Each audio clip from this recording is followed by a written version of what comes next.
రాష్ట్ర ప్రభుత్వంపై కేంద్ర మంత్రి బండి సంజయ్ విమర్శలు గుప్పించారు. దేశంలో ఉండేవారు వందే మాత్రం పాడాల్సిందేనని స్పష్టం చేశారు. లేదంటే లోపలేస్తామంటూ ఎంఐఎం ఎమ్మెల్యేలను ఉద్దేశించి వార్నింగ్ ఇచ్చారు. రైతు భరోసా వాయిదాలు, మూసి నిర్వాసితుల సమస్యలపై ప్రభుత్వాన్ని నిలదీయడమే కాకుండా కాంగ్రెస్ అంతర్గత విభేదాలు, నిధుల మళ్లింపుపై ఆరోపణలు చేశారు.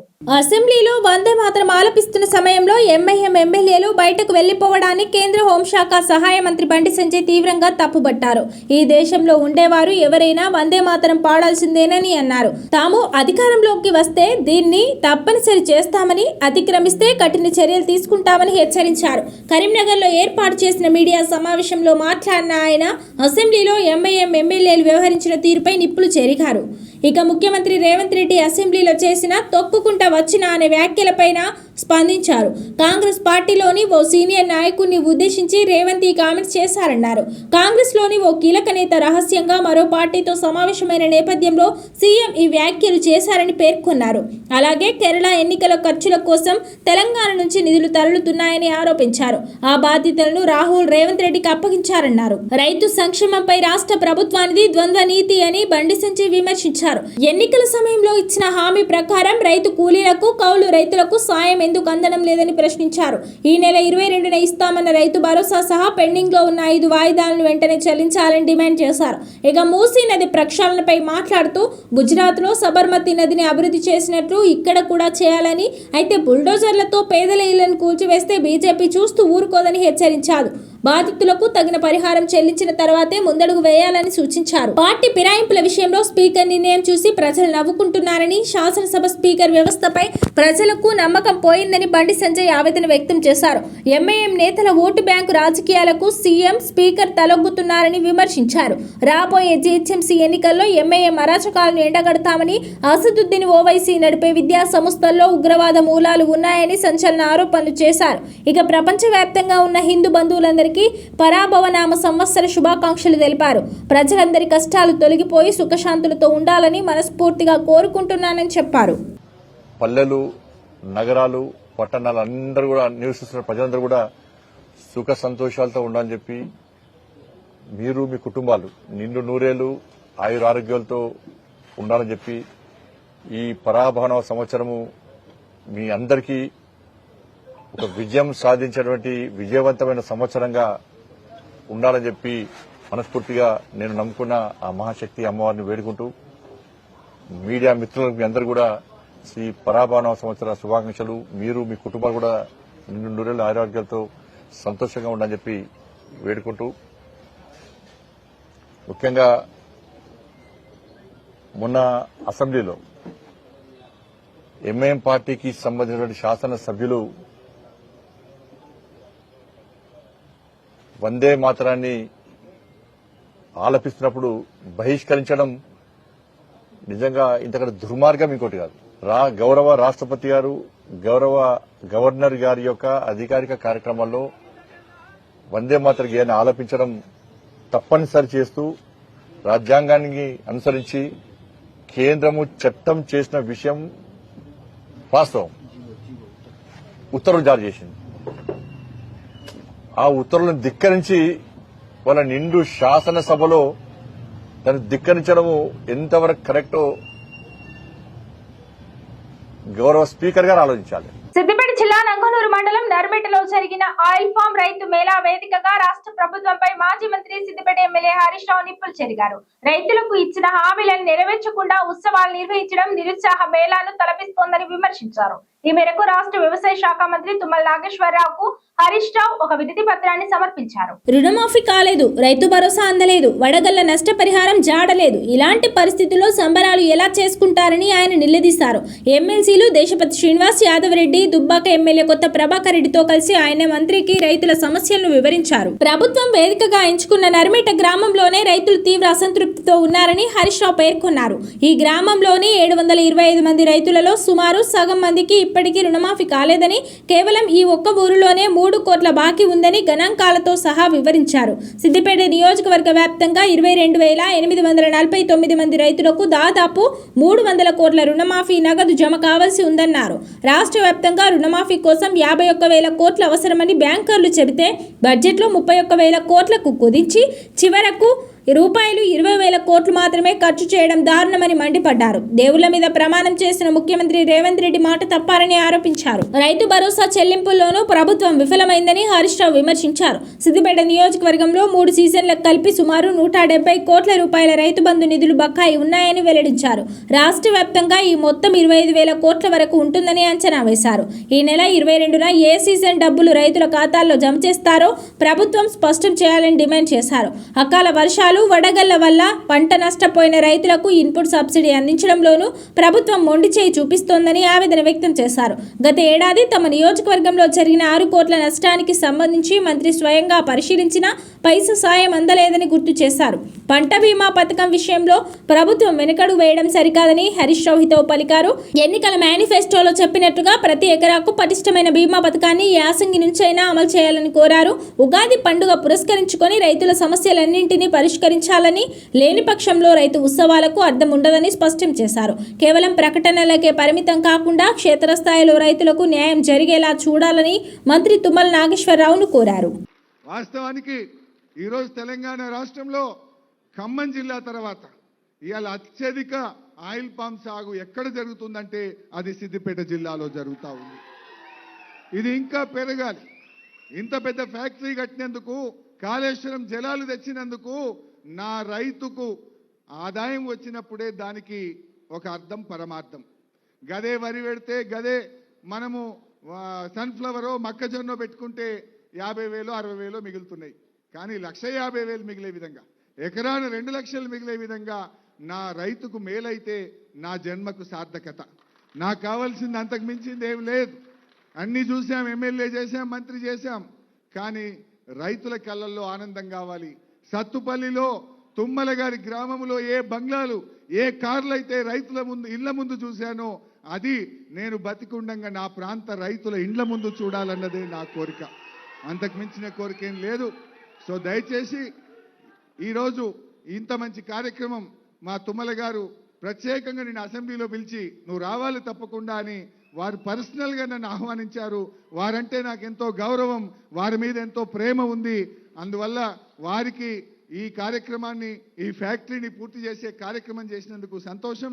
అదేవిధంగా ఈరోజు ఇక్కడే రిఫైనరీ అంటే పండినాక క్రూడ్ ఆయిల్ మాత్రమే ఈరోజు మన రాష్ట్రంలో వస్తుంది. రిఫైనరీ మన రాష్ట్రంలో ఇప్పటిదాకా లేదు. ప్రైవేట్లో మాత్రమే రిఫైనరీ ఉంది. ఫస్ట్ గవర్నమెంట్ రిఫైనరీ ఆ రోజు మంజూరు చేసుకున్నాం.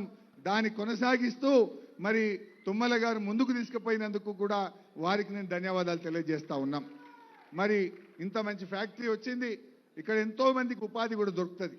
ఆ రోజు మేము అనుకున్నది దాదాపు ఒక 500 మంది ఇక్కడ పనిచేస్తారు. తెలంగాణలో కాంగ్రెస్ ప్రభుత్వం అధికారంలోకి వచ్చి 2.5 ఏళ్లు గడిచిపోయింది. ఎన్నికల ముందు ఇచ్చిన 6 గ్యారంటీలలో మహిళలకు నెలకు 2,500 రూపాయల ఆర్థిక సాయం అందిస్తామన్న హామీ అత్యంత కీలకమైంది. ఇప్పటికే ఉచిత బస్సు ప్రయాణం, మహాలక్ష్మి పథకంలో భాగంగా గ్యాస్ సిలిండర్ రాయితీ వంటివి అమలు చేస్తున్నా నేరుగా ఖాతాల్లో నగదు పడే ఈ పథకం కోసం రాష్ట్రంలోని కోట్లాది మంది మహిళలు కళ్లల్లో ఒత్తులు వేసుకుని ఎదురు చూస్తున్నారు. నేడు అసెంబ్లీలో డిప్యూటీ సీఎం బట్టి విక్రమార్క ప్రవేశపెట్టబోయే 2026-27 బడ్జెట్ లో ఈ పథకానికి మోక్షం కలుగుతుందా లేదా అన్నది ఇప్పుడు హాట్ టాపిక్ గా మారింది. నేడు అసెంబ్లీలో డిప్యూటీ సీఎం బట్టి విక్రమార్క ప్రవేశపెట్టబోయే 2026-27 బడ్జెట్ లో ఈ పథకానికి మోక్షం కలుగుతుందా లేదా అన్నది ఇప్పుడు హాట్ టాపిక్ గా మారింది. కాంగ్రెస్ ప్రభుత్వం పగ్గాలు చేపట్టినప్పటి నుంచి సంక్షేమ పథకాల అమల్లో వేగం పెంచాలని చూస్తోంది. అయితే గత ప్రభుత్వం రాష్ట్రాన్ని అప్పులపాలు చేసిందని, అందుకే కొన్ని హామీల అమలు ఆలస్యమవుతోందని సీఎం రేవంత్ రెడ్డి ఇప్పటికే పలుమార్లు స్పష్టం చేశారు. మహిళా సంఘాలకు వడ్డీ లేని రుణాలు, ఫ్రీ బస్సు ప్రయాణం సక్సెస్ఫుల్ గా నడుస్తున్నా నెలకు 2,500 ఇచ్చే పథకంపై మాత్రం సర్కార్ ఇప్పటి వరకు అధికారికంగా ఎటువంటి ముందడుగు వేయలేదు. ఈ నేపథ్యంలో నేటి బడ్జెట్ ప్రసంగంపై అందరి దృష్టి నెలకొంది. ఈ పథకం అమలు చేస్తే రాష్ట్ర ఖజానాపై ఏటా ఎంత భారం పడుతుంది, అర్హులైన లబ్ధిదారులు ఎంతమంది ఉంటారు అనే విషయాలపై ఆర్థిక శాఖ ఇప్పటికే కసరత్తు పూర్తి చేసింది.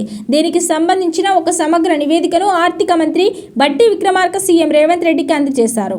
నిధుల సమీకరణ కోసం కొత్త మార్గాలను వెతకడం లేదా ఇతర పథకాల కేటాయింపుల్లో సర్దుబాటు చేయడం ద్వారా ఈ పథకాన్ని విడతల వారీగానైనా ప్రారంభించాలని ప్రభుత్వం భావిస్తున్నట్లు సమాచారం. ఈ నెల 22న ఒకే రోజులో రాష్ట్ర వ్యాప్తంగా సుమారు 70 లక్షల మంది రైతులకు రైతు భరోసా సాయం అందించేందుకు ప్రభుత్వం ఏర్పాట్లు చేస్తోంది. గతంలో లాగానే ఆలస్యం కాకుండా నేరుగా రైతుల బ్యాంకు ఖాతాలో డబ్బులు జమ చేయాలని నిర్ణయించింది. దీనివల్ల రైతులు సాగు పనులు త్వరగా ప్రారంభించగలరు. ఈ ప్రణాళికలో ముఖ్యమైన విషయం ఏమిటంటే రైతుకు ఎంత భూమి ఉన్నా తొలి విడతలో ముందుగా ఎకరానికి 6,000 రూపాయల చొప్పున నగదు అందుతుంది. దీంతో చిన్న రైతులు మాత్రమే కాకుండా పెద్ద రైతులు కూడా ఒకేసారి ప్రయోజనం పొందగలరు. ముఖ్యంగా విత్తనాలు, ఎరువులు కొనుగోలు చేయడానికి ఈ డబ్బు ఎంతో ఉపయోగపడుతుంది. మిగిలిన భూమికి సంబంధించిన సాయాన్ని ప్రభుత్వం 2, 3 విడతలుగా అందించనుంది. అంటే రైతులు ఒకేసారి మొత్తం సాయం కాకుండా విడతల వారీగా పొందుతారు. ఇలా చేయడం వల్ల ప్రభుత్వానికి కూడా ఆర్థిక భారం తగ్గుతుంది. రైతులకు కూడా నిరంతరంగా సహాయం అందుతుంది. ఎకరం లోపు భూమి ఉన్న చిన్న రైతులకు మాత్రం తొలి విడతలోనే పూర్తిగా సాయం అందేలా ప్రభుత్వం చర్యలు తీసుకుంటోంది. దీనివల్ల చిన్న రైతులు మరింత లాభపడతారు. ఈ కొత్త ప్రణాళిక రైతులకు చాలా ఉపయోగకరంగా ఉండనుంది. సమయానికి డబ్బు అందడం వల్ల సాగు పనులు సులభంగా సాగుతాయి. రైతుల ఆదాయం పెరగడంతో పాటు వ్యవసాయ రంగం కూడా బలోపేతం అవుతోంది. తెలంగాణ ప్రభుత్వం తీసుకుంటున్న ఈ నిర్ణయం రైతులకు పెద్ద ఊరటగా మారనుంది. హైదరాబాద్ లో పేదలకు కేటాయించిన డబుల్ బెడ్రూమ్ ఇళ్లలో నివసించే లబ్ధిదారులకు ప్రభుత్వం షాక్ ఇచ్చింది. మౌలిక సదుపాయాలు కల్పించినా ఇప్పటికీ ఇళ్లకు తాళం వేయడం లేదా అద్దెకు ఇచ్చిన 8,000 మంది నుంచి ఇళ్లను స్వాధీనం చేసుకోవాలని డిసైడ్ అయ్యింది. ఆయా ఇళ్లను వెయిటింగ్ లిస్ట్ లోకి అర్హులైన పేదలకు ఇవ్వాలని నిర్ణయించింది. కాలనీల అభివృద్ధికి, దుకాణాల వేలం, నిత్యావసరాల కోసం గల్లీ బజార్ల నిర్వహణ వంటి చర్యలు చేపడుతోంది. అర్హులైన పేదలకి సంక్షేమ ఫలాలు అందే విధంగా రేవంత్ సర్కార్ కఠిన నిర్ణయాలు తీసుకుంటుంది. ఎటువంటి రాజకీయ వివక్షలకు తావు లేకుండా అర్హులైన వారికి పథకాలు అందేలా చర్యలు చేపట్టింది. అందులో భాగంగా గ్రేటర్ హైదరాబాద్ పరిధిలో నిరుపేదల సొంతింటి కలను సాకారం చేసేందుకు నిర్మించిన డబుల్ బెడ్రూమ్ ఇళ్ల విషయంలో ప్రభుత్వం కీలక నిర్ణయం తీసుకుంది. ఇల్లు మంజూరైనప్పటికీ వాటిలో నివసించకుండా ఖాళీగా వదిలేసిన లబ్ధిదారుల నుంచి ఆ ఇళ్లను వెనక్కి తీసుకోవాలని ప్రభుత్వం డిసైడ్ అయ్యింది. రెవెన్యూ, గృహ నిర్మాణ శాఖ మంత్రి పొంగులేటి శ్రీనివాసరెడ్డి ఆదేశాల మేరకు హైదరాబాద్, రంగారెడ్డి, మేడ్చల్ జిల్లాల కలెక్టర్లు అలాంటి ఇళ్లపై స్పెషల్ ఫోకస్ పెట్టారు. అర్హులై ఉండి ఇందిరమ్మ ఇళ్లలో నివాసం ఉండని వారికి తొలుత నోటీసులు జారీ చేసి ఆ తర్వాత ఆ ఇళ్లను స్వాధీనం చేసుకుని ఇందిరమ్మ ఇళ్ల L2 జాబితాలో ఉన్న ఇతర అర్హులైన పేదలకు కేటాయించనున్నారు.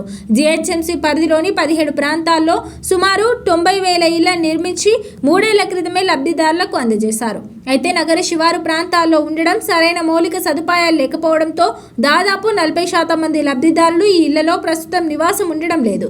గత 2 ఏళ్లుగా ప్రభుత్వం కోట్ల రూపాయల వ్యయంతో విద్యుత్, సాగునీరు, అనుసంధాన రహదారుల వంటి సౌకర్యాలను కల్పించినప్పటికీ ఇంకా 8,000 మంది లబ్ధిదారులు తమ ఇళ్లకు తాళం వేసి ఉంచినట్లు గుర్తించారు. అర్హులైన వేలాది మంది పేదలు ఇళ్ల కోసం ఎదురుచూస్తుంటే కేటాయించిన ఇళ్లను నిరుపయోగంగా ఉంచడం సరికాదని ప్రభుత్వం భావిస్తోంది. ఈ నెలాఖరులోపు ఖాళీగా ఉన్న లేదా అద్దెకు ఇచ్చిన ఇళ్ల స్వాధీన ప్రక్రియను పూర్తి చేసి కొత్త లబ్ధిదారులకు పట్టాలు పంపిణీ చేయాలని అధికారులు లక్ష్యంగా పెట్టుకున్నారు.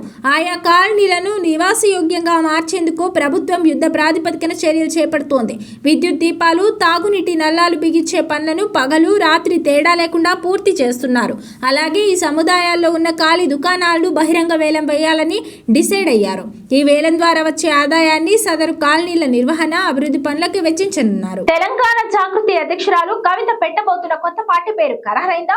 ముహూర్తం విషయంలో కూడా దాదాపు క్లారిటీ వచ్చేసిందా?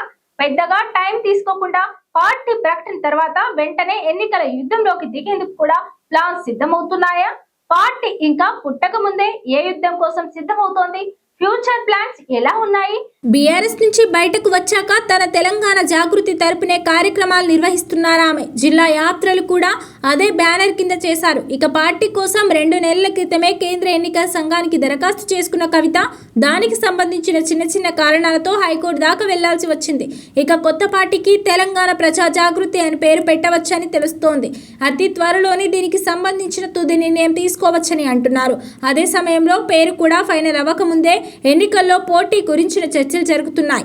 వచ్చే ఎంపీటీసీ, జెడ్పీటీసీ ఎన్నికల్లో ప్రజా జాగృతి తరపున అభ్యర్థులు నిలబెట్టేందుకు ఆల్రెడీ కసరత్తు మొదలైపోయిందంట. ఇటీవల జరిగిన మున్సిపల్ ఎన్నికల్లో ఆల్ ఇండియా ఫార్వర్డ్ బ్లాక్ గుర్తుతో తెలంగాణ జాగృతి నాయకులు పోటీ చేశారు. సీట్లు గెలవకపోయినా చాలా చోట్ల జాగృతి అభ్యర్థులు గెలుపు ఓటములను ప్రభావితం చేశారన్న లెక్కలున్నాయి.